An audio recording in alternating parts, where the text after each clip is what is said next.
Good morning and welcome to Sales TV. It's a bit of a dreary day out there, but I know we're going to bring you tons and tons of energy and sunshine with our guest today. Welcome to the first edition. We're great to be back in the Cranfield Grenville Turner studios. We've got a great team behind us, Toby, David, Chris, Marco and Rob. Thanks to all those guys for continuing to help. Today we're kicking off something new. Like last week we looked at sports and what sports can tell salespeople. Today we're kicking off a new stream which will become a kind of a parallel series which is all about sales transformation. We've got Alex who's going to be leading that and a special guest host who's going to be leading the series with Alex, Dr. Grant Van Ulbrich. So if we can have Dr. Grant come in please. How are you? I'm excellent, thanks so much. You're right, it is a little cloudy today here in London, but we're doing fine. Good to see you both as well. How unusual it is for rain this year so far. It's like warmer, wetter winters. Yeah, it's. I mean, you know, but in your roller within Royal Caribbean, it's good news because there's more sea than obviously, so there's more places for boats. Yeah. We're happy with that. That works fine. So guys, what are we kicking off today? What's the series about? Yeah, so the series is about sales transformation, but today's episode, which is one of 6 episodes, it's looking at what is and what isn't sales transformation. So who better to have by my side than Dr. Grant Van Ulbrich talk about this topic? Thanks, I think that was a hospital pass to you, Grant. So he doesn't know. So can you tell us? The football pitch has just been passed over. There you go. Well, yeah. You know, there's no pressure in being, you know, the first doctor in sales transformation, but if we look at what we're trying to do here, we're trying to understand and break the mythology of what is transformative sales and what is sales enablement, what is sales improvement, what is sales coaching. And there's so many different viewpoints that are out there in the world. But I can tell you from a academic standpoint, there is a difference. I look back at in 2018 when I went on this journey into the Sales Masters program, which was here in England, the first Masters in Science for Sales Transformation. And, you know, my initial job title was Sales Improvement. And it didn't really sit well with me because I thought, well, I'm not here to improve people. They're not broken. What are we trying to do? We're trying to focus on revenue, obviously, and closing sales. But there's a different way to do that. And that involves transforming the business units. And so therein lies, well, what do we call you? You know, and there's so many different titles out there. There, as I shared with you, from enablement, improvement to transformation, which is coming to be a very big name throughout the industry. But few people understand truly what's involved with doing that. Don't you think that as well too, Alex, in your discussions? Yeah, I do. I guess for me, the burning question, though, is how big does the team have to be for it to be a transformation? Could it be 10 people? It could be. As in the actual sales team? As in the actual sales team. Yeah, it's not really limited not to numbers. It's about you and your business stance of where you are in your sales presence. So it could be a team of 1. But if you look at sales and typical selling, we have the base root of sales cycle and sales funnel, which is consultative sales programs. And the consultative sales tips and tricks to overcome and to manipulate the sales process was a big, huge topic in the 1980s. And then it was all about closing, and closing. Make sure you close at least 3 times, especially for contact center sales environments. It's actually required. And then how do you manipulate? Or the best one is, how do you overcome objections? And they teach that to salespeople religiously. But I ask you today, in today's society, does any consumer just want to call in or to go into a sales environment and you just can't wait for somebody to overcome your objections? No, that's not where we live today. The world and society has moved on and evolved, and sales must as well too. So how do you transform? And when you think of what transformation is, there's a good example of if you can envision a caterpillar and a butterfly. A caterpillar doesn't evolve or strive to become a better caterpillar. they actually transform into something completely new and comes up on something completely different. And that transformation doesn't allow them to go back to the way it was. So if you change something, you can go back. But if you transform something, you can forever only go forward. And when you start to explain it to people that way, they start to get it. So in sales, we want to transform the way we sell today from the 1980s, consultative tips, tricks, manipulate the sales conversation, overcome the objections, to actually become better salespeople in the way our consumer wants us to sell to them. And that involves change. Yeah. It involves change management. Yeah, I think we often assume that sales transformation is the entire sales organization transforming the way that they sell.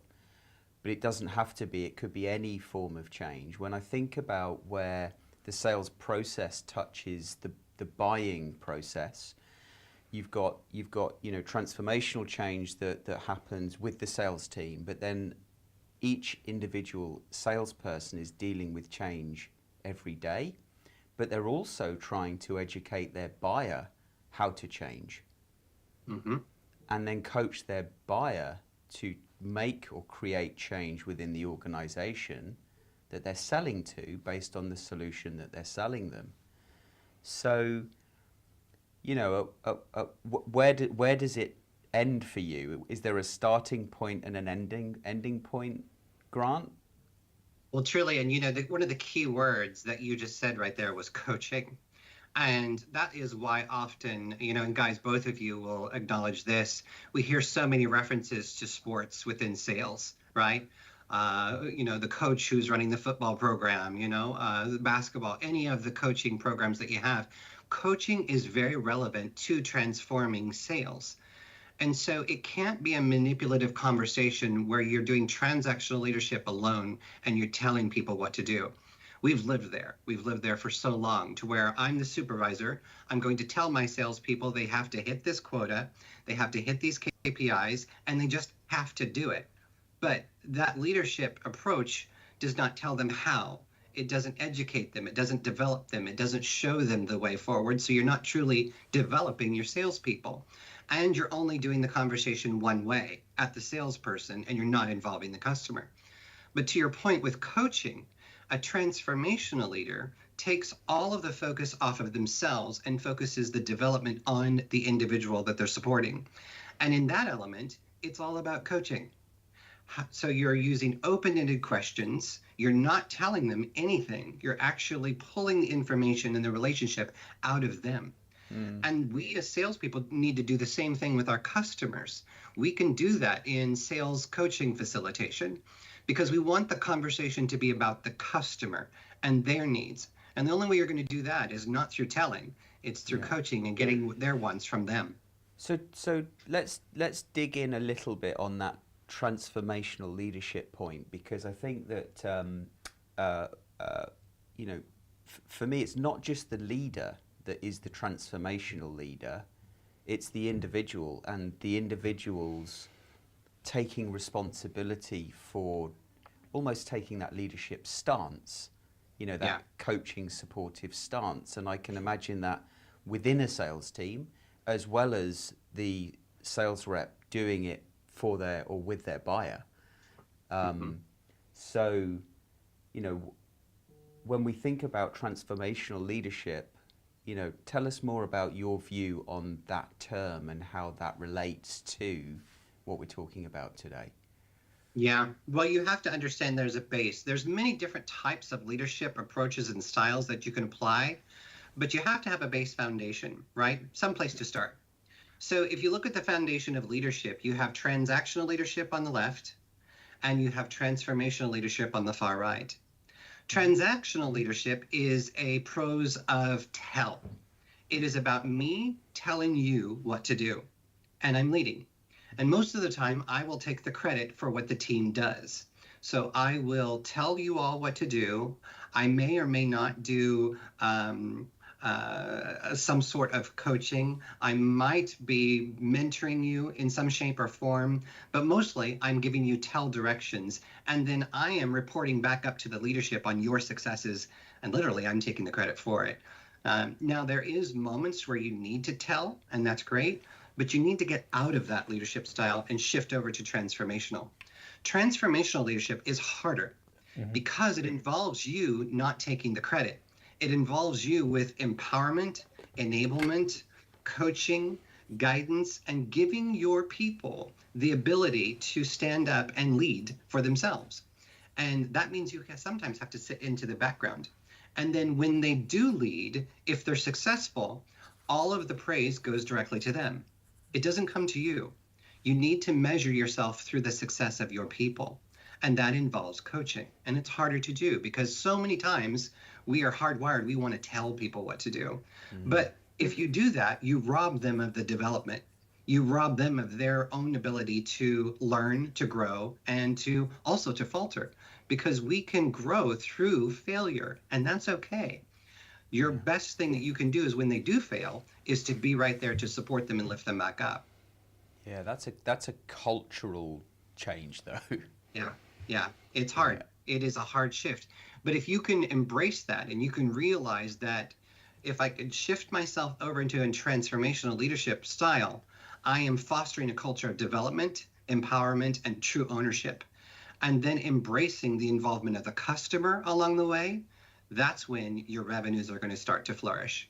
Oh, that's just radical. I mean, involving customers. Where's this going to end in the series? Yeah, I mean, come on, guys. It's like, whoa. But you mentioned a couple of things there, and the world has rapidly changed. You came to consumerism, and I think that's the bias, really, Grant, that we've all got. It's the one kind of bias you can kind of own up to and go, we're all consumers, but how's that changed corporate bias? How's that? I mean, we've all got an expectation now of visibility, openness, reviews, and all of those things that actually corporately we've not caught on to that yet. In terms of in B2B, we don't do a lot of that.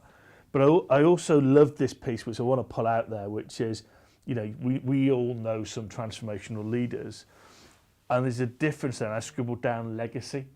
So if you're a transformational leader, you're looking at a legacy of empowering and improving or helping people improve themselves. Or if you're transactional, your legacy, actually when you turn around, horrible to say, but on your deathbed, when you turn around, it is generally about, I just hit my number a number of repetitive times. And that's got to be hollow. Really, I can't imagine how, if you're in that zone, how do you look forward and go, I'm going to retire, and all I'm going to have to say for my career was I hit a bunch of numbers and I made a bunch of shareholders rich. Well, and it's so true. It is about what is your legacy, but you have to, that's a personal journey, and it's a choice to lead transformationally. And if you can embrace that, if you can understand it, think of it this way. Who will follow you? Do you follow you yourself? Will you follow a transactional leader? So we all have supervisors, we all have leaders, we all have bosses. And do you follow the person who is actually telling you what to do each and every single day? Probably not. You might give about 50-60% of your energy to that person.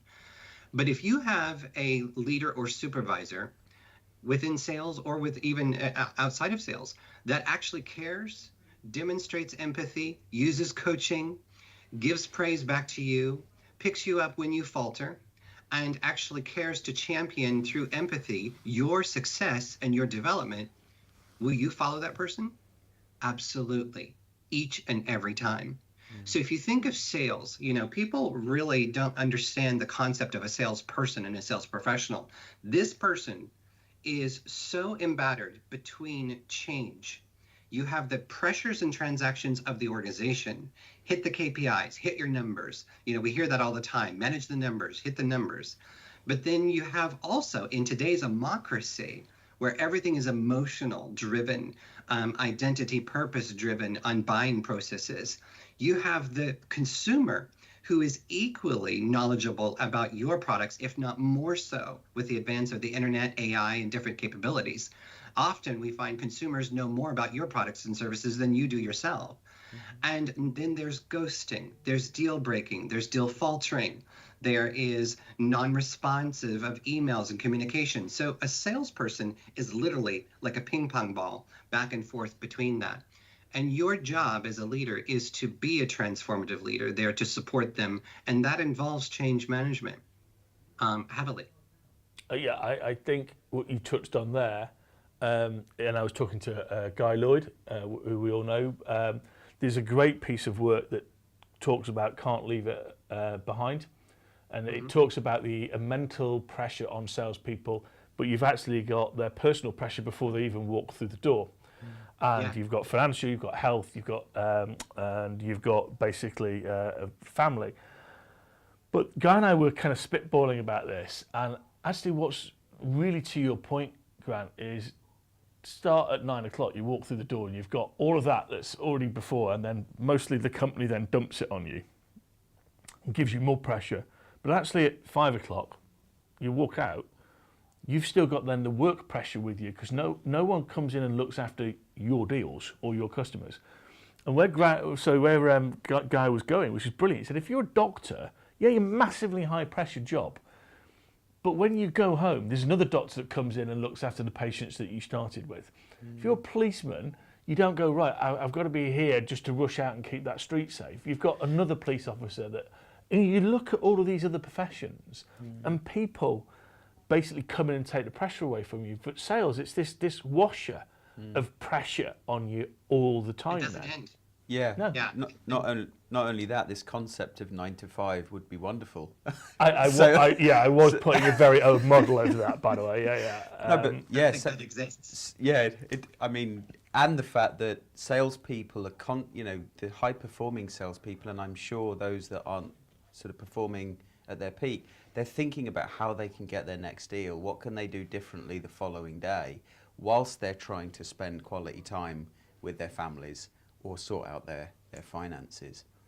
Well, I thought it was fantastic that about 2012 the BBC coined the phrase "we're holiday," because there's no such thing as a holiday anymore. It's you take your BlackBerry at that particular point, or you take your iPhone with you. You're always working on it. And I actually think that when I reflect back, there's a lovely guy called David who helped me when I was trying to do, I wouldn't say it was transformation, it was system enablement, rollout CRM at EMC, etc. Yeah. But what he did say is build in islands of stability. Turn the noise off. Every month, every 3 months, just give everybody a break from it all and let them just decompress, concentrate on the day job. Yeah. And when I actually put this program slide up, Grant, you'd have died laughing. Everyone went, what the hell's an island of stability? Well, you've noticed it's around quarter end, so we'll stop doing these things which are theoretically programs of change, and we'll just give everybody 30 days to concentrate on what their day job is, and it will let everything settle down, and then we'll move on. And I think it's this. I'd be interested in your view. Transformation is this.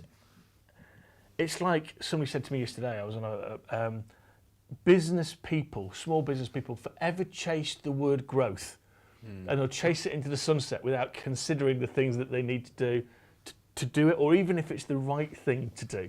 Yeah. I've got to go into that new market or do that. But actually, everyone chases transformation, don't you find? And it's like, really? Stop chasing it and figure out the why, the what, and the how.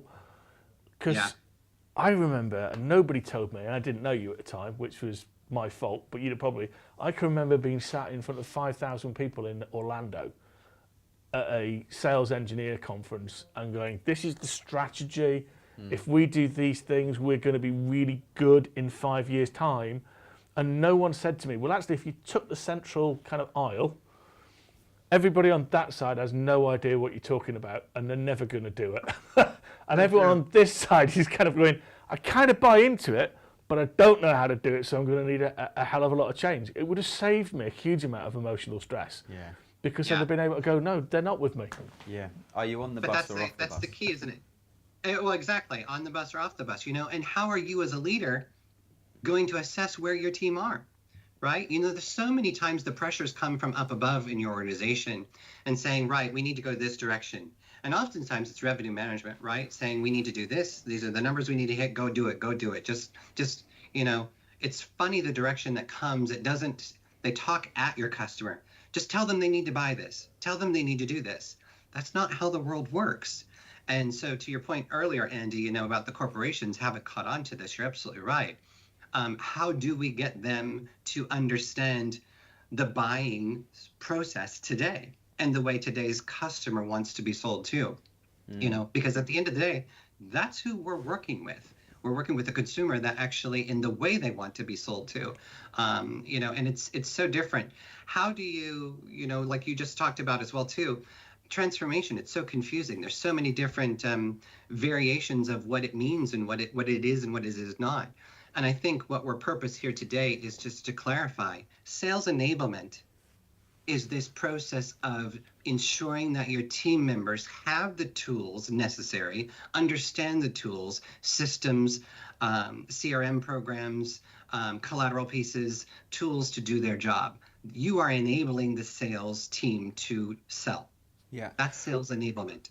But sales transformation is how do you change completely so that we don't go back to the old ways, but we go forward in a new future way so that we actually achieve the growth together. And that fosters development. There's been some great comments. I wanted to bring one comment up on this point, Grant. I think if I pronounce your name correctly, Cheek or Chayek, Tidiane.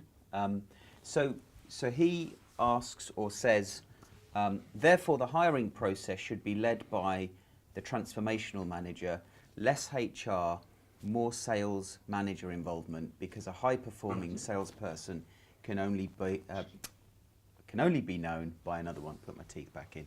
There we go. There you go. I actually agree with that. I agree with that. I don't know who that was, but spot on. Which is why we've actually started to teach our sales managers, our sales hiring managers, when they have positions and jobs, you teach them the sales mindsets. We have the sales mindset questionnaires. So now in the recruiting process, you're actually giving these assessments to people to understand, do they have the propensity to sell in the way the consumers want to be sold to? Or are they stuck back in 1980s consultative tips and tricks, manipulation, over arrogance? It's the old school, let's just we're really competitive. We're going to do it no matter what. And it's not about a right or wrong. It's about a system of, can I coach this person? Can I coach them to sell in the way a consumer wants to be sold to? And that's not HR driven. That's sales transformative processes driven.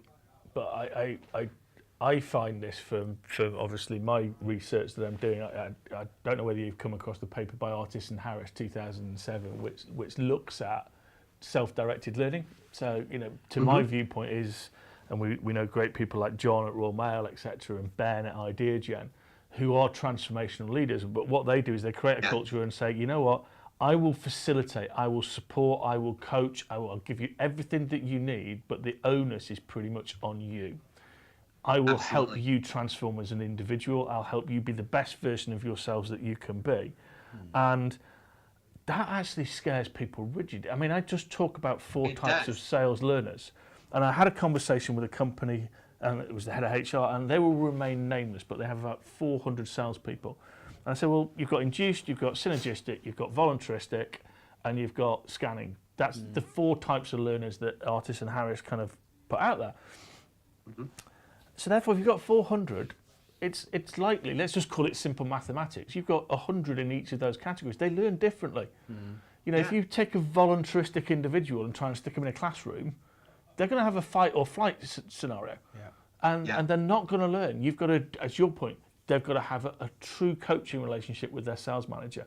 They've got to have access to be able to learn themselves, implement, reflect, come back, have the right viewpoint. But if you're taking someone straight out of university, they want that scaffolding, they want that more structured. They still want a coach, they still want a good leader, but most organisations go, no, what we're going to do is just get everybody in a classroom or stick them in a virtual session, and they're all going to do this, and then the numbers are going to look after themselves. Now, the risk is that's what companies do using this model. So there's just 4 versions of that, as opposed to what I think where we need to get to as an industry is individualized learning.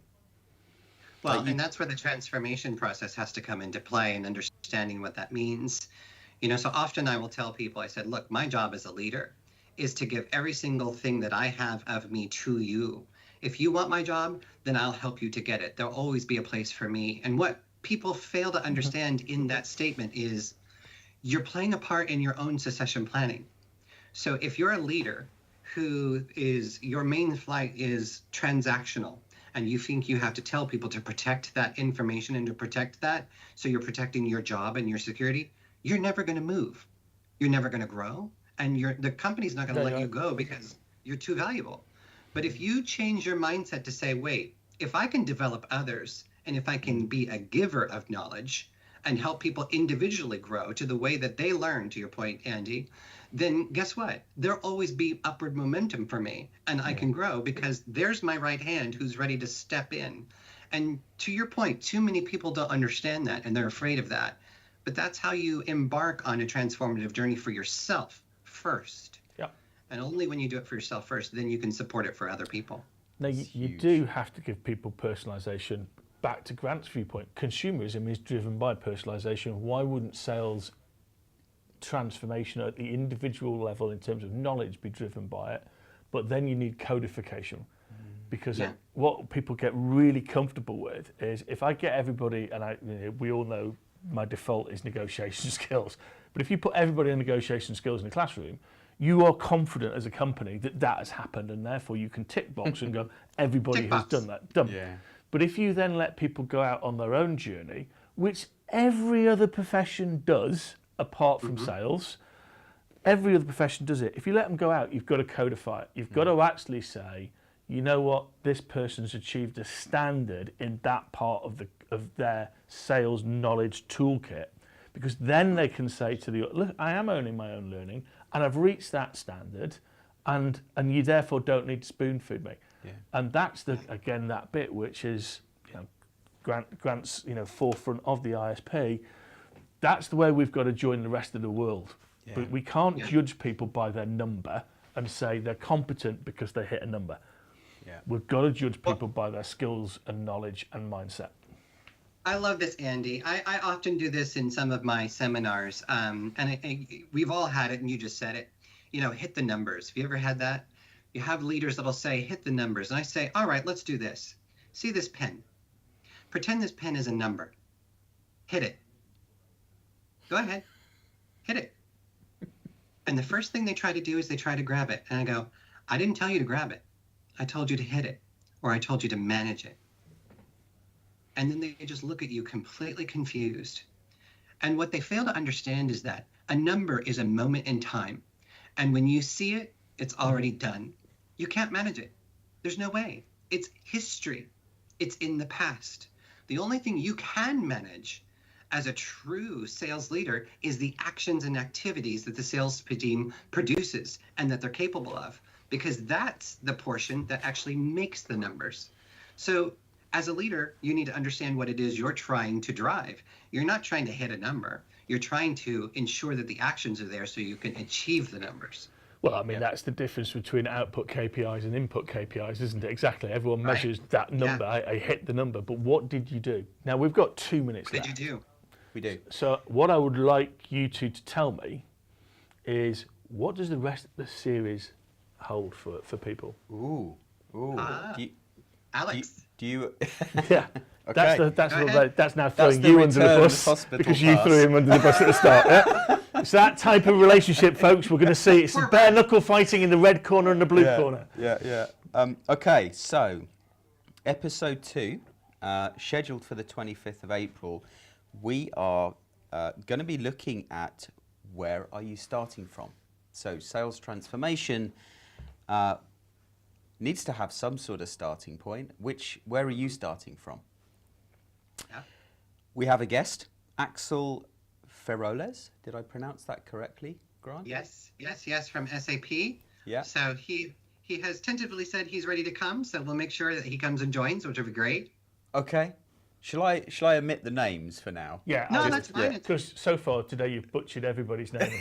So There you go. I got that one right though, Grant. No. Okay. Moving swiftly on. Episode 3 scheduled for the week of the 20th of May. Yep. Specific date still to be confirmed.